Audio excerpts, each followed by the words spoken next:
Hello everyone, selamat malam. Selamat datang di Oasis Session bersama saya, Pastor Ago Lewi. Dan Oasis Session adalah sebuah sesi dari Live IG New One International Church, di mana saya akan ajak teman-teman semua worship sebentar, dan kemudian kita akan dengar firman Tuhan pendek tapi menginspirasi sama-sama. Kenapa ini di tengah minggu? Karena saya tahu bahwa di tengah minggu saja sudah cukup untuk bikin kita lelah. So saya berharap bahwa semi ibadah tengah minggu ini bisa menginspirasi teman-teman semua. Thank you Lord. Thank you Lord. Thank you. Thank you Lord. Kau sungguh indah Tuhan. Terima kasih atas kebaikan-Mu. Biar damai sejahtera menyertai semua di antara kami. Biar tangan-Mu menyertai kami dan hati-Mu beserta kami. Biar perkenalan-Mu saja membuat kami bisa ada sebagaimana kami ada Tuhan. Biar hanya terjujur kami naikkan ke dalam tahta-Mu Tuhan. Kau sungguh indah tiada taranya, sungguh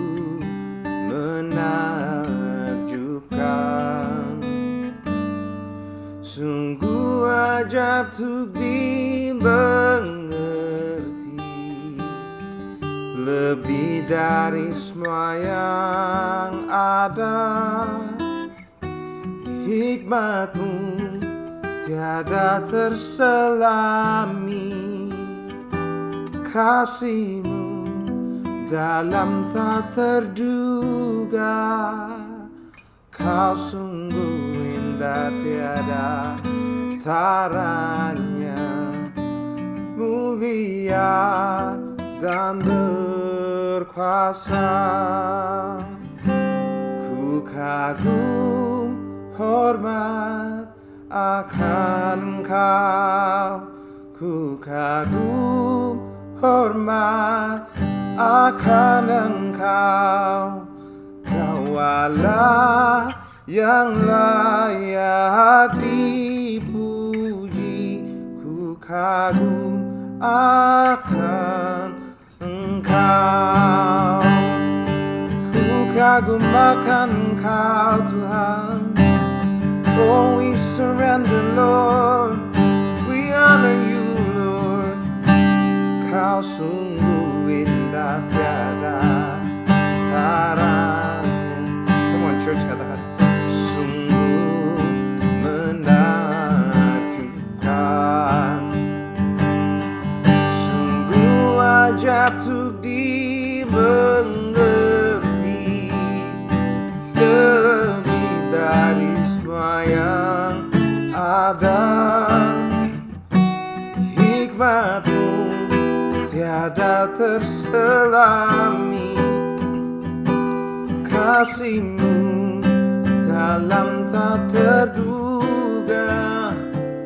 Kau sungguh indah tiada taranya, mulia dan berkuasa.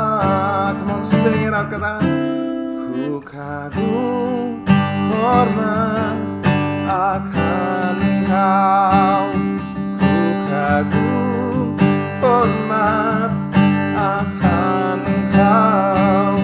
Kau Allah yang layak dipuji, ku kagum akan Engkau, ku kagum hormat akan Engkau, ku kagum hormat akan Engkau. Kau Allah yang layak dipuji, ku kagum akan Engkau. Katakan sama-sama ya teman-teman ini. Ku kagum, amin. Dimanapun kamu berada, katakan teman kau mengasihi Dia dan kau kagum pada Dia. Because He deserves all. Oh, you deserve everything, Lord. You deserve all the glory.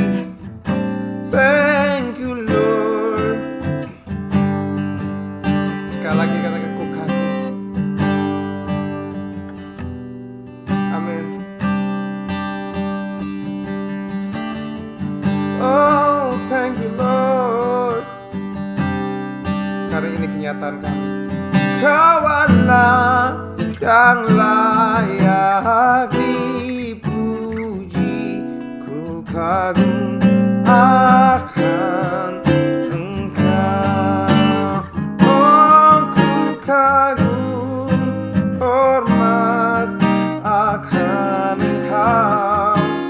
Ku kagum hormat akan Engkau. Kau Allah yang layak dipuji, ku kagum akan Engkau. Oh, ku kagum hormat akan Engkau. Ku kagum hormat akan Engkau. Kaulah Allah yang layak dipuji, ku kagum akan Engkau. Kau Allah yang layak dipuji, ku kagum akan Engkau. Kau Allah yang layak dipuji, ku kagum akan Engkau. Ku kagum akan Engkau. Ku kagum akan Engkau. Ku kagum akan Engkau. Ku kagum akan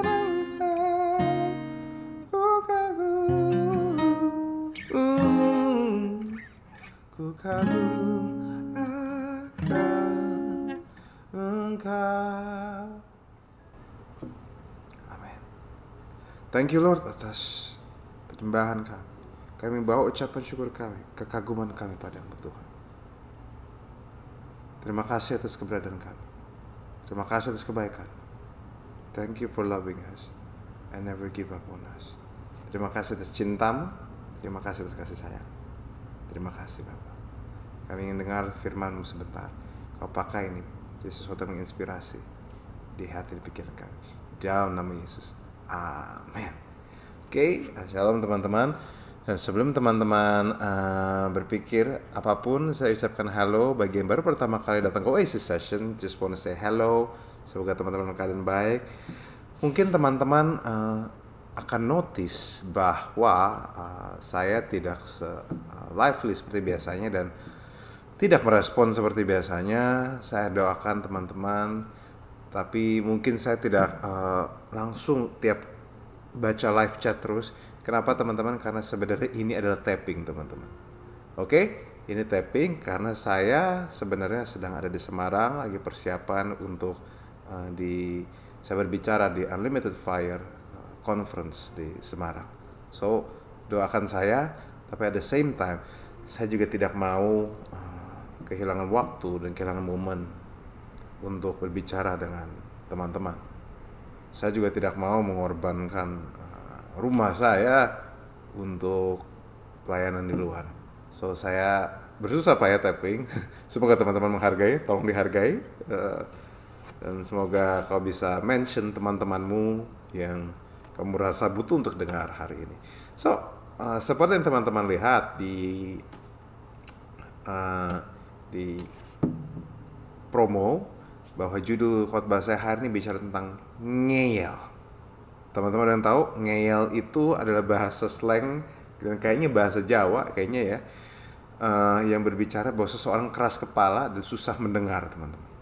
Kita sering ketemu banyak orang ngeyel di dunia ini. Mungkin itu bisa jadi keluargamu, mungkin bisa jadi adikmu, bisa jadi temanmu, tapi bisa juga itu kamu. Tentu kita seringkali punya kekeras kepalaan tersendiri teman-teman. Kita punya sesuatu yang kadang kita buktikan. Nah, saya akan membacakan teman-teman di Amsal 19 ayat 19 versi BIMK. Biarlah orang cepat marah merasakan sendiri akibatnya. Jika engkau menolong dia, engkau hanya menambah kemarahan.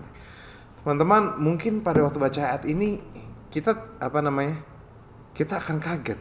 Kok firman Tuhan bilang suruh orang cuekin aja? Tentu kita nggak bisa menjadikan ayat ini sebagai dasar bahwa kita tidak perlu menolong orang. Tapi kita perlu lihat konteks ayat ini baik-baik. Tentu di dalam banyak kehidupan kita perlu jadi teman yang baik. Kita perlu jadi teman yang mengasihi. Kita perlu jadi teman yang membantu ngasih feedback kalau misalnya ada teman kita yang melakukan kesalahan. Tentu kita harusnya bersyukur kalau ada teman-teman kita yang kasih feedback pada waktu kita melakukan kesalahan. Apalagi kalau feedbacknya ngomongnya enak ya, kita tidak tersinggung dan kita membuat kita segar. Tapi kalaupun memang omongannya mungkin dia kurang pintar bicara, jangan sampai kita hanya kita hanya fokus sama tersinggungnya kita tanpa kita cek sebenarnya perkataan dia bener apa enggak. Nah, kita perlu sebagai anak Tuhan, kita perlu bersyukur, kita perlu punya teman-teman seperti itu yang bisa kasih feedback yang konstruktif untuk membuat kita jadi pribadi yang lebih baik lagi, buat kita makin dekat seperti Kristus. Kita perlu peduli sama orang dan kita butuh untuk dipedulikan sama orang. Kita memang kita perlu bantu orang dan kadang kita perlu dibantu. Amin, teman? Setuju ya? Tolong bantu aminkan supaya sedikit amin bisa bantu saya, teman-teman. Ya, tapi kenyataannya di dalam kehidupan pun, di dalam banyak orang saya tolong, saya menemukan ada orang-orang yang tidak mau ditolong. Ada orang-orang yang pada waktu saya udah kasih nasihat, tapi mereka tidak mau dengar, mereka ngeyel dan mereka pergi begitu saja. Nah, kalau sudah begitu, kita harus bersabar, teman-teman. Nah, tentu saya tahu bahwa teman-teman bisa aja tersinggung. Kok gue udah baik-baik ngasih jangan buat lu, kok lu bodoh amat sama gue. Kalau udah bantu, gue udah kasih sesuatu yang baik bagi lu, kok lu bodoh amat. Nah, tapi kita juga perlu mengerti satu hal bahwa setiap orang punya momen tobatnya sendiri. Teman-teman tahu nggak bahwa pertobatan itu adalah kerjasama yang banyak sebenarnya dilakukan Roh Kudus dan juga kerjasama dengan kita yang kadang kita pakai suara kita untuk merepresentasikan suara Tuhan. Tapi jelas kerjaannya banyakkan mayoritas kerjaan Roh Kudus. Nah, faktanya setiap orang punya tombol bertobat sendiri dan sebenarnya kita tidak selalu tahu tombol bertobat seseorang. Yang paling tahu tombol tobat seseorang adalah Tuhan. Tuhan yang paling tahu tombol mana yang harus ditekan agar orang itu tiba-tiba sadar, oh iya ya gue salah. Ya, kenapa? Karena kenyataannya tentu teman-teman gini, saya mengasihi jemaat saya mengasihi orang-orang yang saya pimpin, saya sangat mengasihi mereka. Kalian harus tahu bahwa saya mengasihi kalian. Tetapi saya juga harus menyadari sebagai salah satu gembala di gereja ini, sebagai salah satu pastor gereja ini, saya menyadari bahwa setiap orang punya tombol tobat yang berbeda-beda, punya musim tobat yang berbeda-beda, dan punya kriteria keadaan tobat yang berbeda-beda. Beberapa orang harus nabrak dulu baru bertobat. Beberapa orang harus nabrak dulu baru menyadari bahwa jalan diambil salah. Tentu tidak semua orang seperti itu. Beberapa orang cukup peka untuk mendengar nasihat. Tapi banyak orang, especially generasi yang lebih muda, harus keras kepala dulu baru nabrak. Harus nabrak dulu agar keras kepalanya berkurang. Tapi saya juga menemukan bahwa tidak semua anak muda seperti itu. Bahkan ada orang senior yang harus nabrak dulu baru tobat. Mungkin dia juga merasa, mungkin kalau yang anak muda merasa tahu segalanya, kalau yang udah senior merasa bahwa gue lebih tahu, sudah makan asam garam kehidupan. Padahal dia lupa bahwa asam bikin asam lambung, asam bikin sakit perut, dan asam menyebabkan mencret, dan garam menyebabkan darah tinggi. So kita juga perlu hati-hati dengan kebanggaan kita, entah asam garam dan sebagainya. Ya, beberapa orang mesti nabrak dulu supaya dia bertobat, supaya dia sadar bahwa jalan dia ambil tidak selalu benar, supaya dia sadar bahwa dia membutuhkan suara orang lain, supaya dia sadar bahwa sebenarnya yang dibutuhkan ada suara dari luar membantu dia menjadi voice of reason untuk dia tetap bisa di jalur yang baik di hidupannya. Kalau kamu ketemu orang seperti ini, tentu kamu akan kesal. Tapi juga menghakimi mereka juga bukanlah cara yang baik. Menghakimi mereka bukanlah cara yang terbaik. Kadang kita harus bersabar, walaupun kesel, kadang keki, dan kita harus menunggu waktu yang Tuhan turun atas mereka. Tapi bukan berarti kita tidak bicara apa-apa. Kita perlu bicara yang kita perlu lakukan. Yang isu kita seringkali yang kita harus hati kita harus dibereskan juga adalah kita harus mengerti ada batas di dalam kuasa perkataan kita. Tidak semua perkataan kebenaran yang kita lakukan, yang kita beritakan akan membuat orang bertobat. Itu yang juga yang kita perlu pegang baik-baik teman-teman. Itu yang hati kita perlu jaga, bahwa jangan sampai kamu itu seperti seakan-akan kayak gue harus jadi bikin dia tobat. Padahal sebenarnya nggak sesimpel itu teman-teman. Kadang memang mengesalkan saat kamu ngomong mereka nggak peduli, cuekin, terus ngejek malahan, terus malah bikin sakit hati sama kamu. Pernah ketemu orang kayak gitu? Pasti ada. Nah, apa ya? Tapi kenyataannya gini, teman-teman harus ngerti bahwa jangan tersinggung, karena seringkali bukan kamu yang ditolak, tapi kebenaran yang ditolak. Jadi karena pesannya yang ditolak, bukan kamu yang ditolak. Nah, masalahnya kita juga perlu ngerti bahwa dalam firman Tuhan dikatakan bahwa Tuhan sendiri pernah merasakan namanya ditolak. Dia tahu arti ditolak. Dia mengerti arti rasanya ditolak. Maka dari itu teman-teman, kalau kamu ditolak, kamu juga harus mengerti bahwa Tuhan juga mengerti rasanya ditolak. Jangan sampai kamu ini merasa down dan merasa kurang berkuasa. Teman-teman, soalnya gini, saya tahu ada begitu banyak orang Kristen yang kesel kayak kok perkataannya didengar. Kesel kalau misalnya kok kayak gue gak didengar sih, kayak orang kurang ajar dan sebagainya. Nah, kita juga harus hati-hati bahwa ada sebuah istilah di dunia psikologi yang bernama Messiah Complex, yaitu ada sebuah cara pikir yang disorder yang merasa bahwa kita harus menyelamatkan semua orang.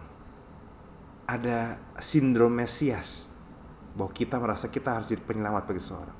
Tapi teman-teman harus mengerti bahwa Messiah Complex itu harusnya tidak kita rasakan, karena memang bukan kita yang menyelamatkan. Roh Kudus telah menyelamatkan, Yesus telah menyelamatkan dengan karya Roh Kudus. Jangan sampai kita kena Messiah Complex, merasa harus berhidup, merasa harus ngekang orang supaya nggak di jalur yang salah. Saya sebelum video ini di-take, saya baru aja ngobrol sama rekan saya, Dina, tentang bagaimana, saya sebut aja namanya karena saya rasa dia lagi nonton, tentang bagaimana dia menjadi korban dari spiritual abuse. Teman-teman tahu nggak bahwa spiritual abuse itu benar-benar ada, dan kami makanya di Niwan secara intensional kami berusaha menolaknya. Kami berusaha, kenapa? Karena itu abuse itu hadir dari orang-orang yang pengen take control everything. Teman-teman harus tahu bahwa kita nggak bisa take control everything. Tuhan yang bisa take control, tapi dia sendiri nggak controlling. Dia sendiri lepaskan kontrol. Dia sendiri memberikan kita kehendak bebas untuk memilih untuk mengasihi dia atau tidak. Jangan sampai kita juga sebagai orang-orang rohani melakukan abuse, melakukan controlling, dan kita harus menyadari bahwa pada dasarnya kita tidak boleh controlling. Kita harus memimpin dengan inspirasi, bukan intimidasi. Maka dari itu kita perlu mengerti, kita tidak bisa mengubah orang. Kita hampir tidak bisa mengubah orang. Kita bisa tantang cara berpikir mereka, kita bisa pengaruhi cara berpikir mereka, tapi kita hampir tidak bisa mengubah orang. Maka dari itu kita juga perlu ngerti, kalau ada orang cepat marah, kalau misal kamu sudah ngomong terbaik, ya sudah, biarkan mereka kena konsekuensinya. Semua orang bebas memilih, tapi tidak semua orang bebas dari konsekuensi. Konsekuensi adalah konsep yang sulit dimengerti oleh generasi muda, karena seakan-akan kayaknya mereka itu hidupnya itu senang-senang semuanya, padahal konsekuensi kan selalu kena. Kalau firman Tuhan tidak bisa menegur mereka, maka realita hidup akan menampar mereka. Ya sudah, tapi jangan hakimi mereka. Pas realita hidup menampar mereka, mereka nangis-nangis, peluk kembali mereka. Kadang Tuhan izinkan realita hidup menampar seseorang supaya Tuhan bisa utus anak-anaknya untuk membalut luka hasil tamparan itu. Realita hidup yang menampar, anak Tuhan dan firman Tuhan yang memeluk. Kita bekerja sama dengan realita hidup. Biarkan dilakukan hal yang keras, dan biarlah kita yang membalut. Teman-teman, live your life without regrets. Kalau ada yang harus kamu katakan, katakan. Kalau ada yang kamu rasa tidak perlu katakan, tidak perlu katakan. Kalau kamu rasa sudah berikan terbaik, jangan menyesal. Seakan-akan kok dia belum berubah lah, itu bukan urusan kamu. Yang penting kamu sudah tabur benih yang baik di hidup dia. Jangan sampai kamu merasa khawatir. Jangan sampai kamu merasa kurang bertanggung jawab dan kurang rohani. Itu bukan daerah kamu. Oke, lakukan saja yang terbaik. Expect the best. Kalau didengar bagus, nggak didengar, ya sudah. Prepare for the worst. Dan jangan lupa, Tuhan selalu punya cara untuk menekan tombol tobat seseorang. Kamu bekerja sama dengan Tuhan, kamu nggak sendirian. Teman-teman, tolong jangan lupa hal ini. Have a great night. Semoga ini menyegarkan bagi teman-teman. Saya tahu harus ada di antara teman-teman yang mungkin relate dengan apa saya bagikan. Ada orang udah keras kepala, silahkan kamu ingatkan dia. Selama Roh Kudus masih inspire kamu untuk mengingatkan. Tapi aturlah ekspektasimu. Seorang penabur hanya bisa menabur dengan setia. Kadang tanah yang ditabur itu jatuh di tanah yang berbatu-batu, penuh sama kluri. Kadang ada yang tanah bagus juga. Jadi kita tidak bisa expect semua taburan kita akan berhasil. Tapi setidaknya tetaplah menabur. Tetaplah melakukan hal yang benar. Kalaupun misalnya dia menolak, dia keras kepala, dia marah-marah, cuekin aja. Ya udah santai. Karena kalau kita tolong dia juga malah tambah marah. Ya udah makan aja tuh. Ya sudah. Itu aja. Saya tahu bahwa Oasis Session hari ini lebih pendek. Saya harap ini menyegarkan teman-teman. Saya harap ini menguatkan teman-teman. Saya harap ini menginspirasi teman-teman. Dan doakan saya yang melayani supaya di luar kota, supaya saya bisa kembali dengan selamat. Tuhan berkati. Mari kita berdoa. Bapa, Engkau belum selesai atas kami. Terima kasih Kau nggak pernah menyerah atas kami. Biarlah kami mengatur ekspektasi kami. Biarlah kami menyadari bahwa kami bukan Mesias. Biarlah kami menyadari kami bukan juru selamat. Engkaulah juru selamat. Kami hanya jembatan untuk membawa seseorang pada juru selamat. Biarlah kami tahu diri. Kami bukan jembatan. Kami adalah jembatan dan bukan juru selamat. Thank you Lord atas kebaikan-Mu. Biarlah kami jadi jembatan yang baik agar orang bisa menyeberang lewat kami dan bertemu dengan-Mu. Terima kasih Bapa. Di dalam nama Yesus.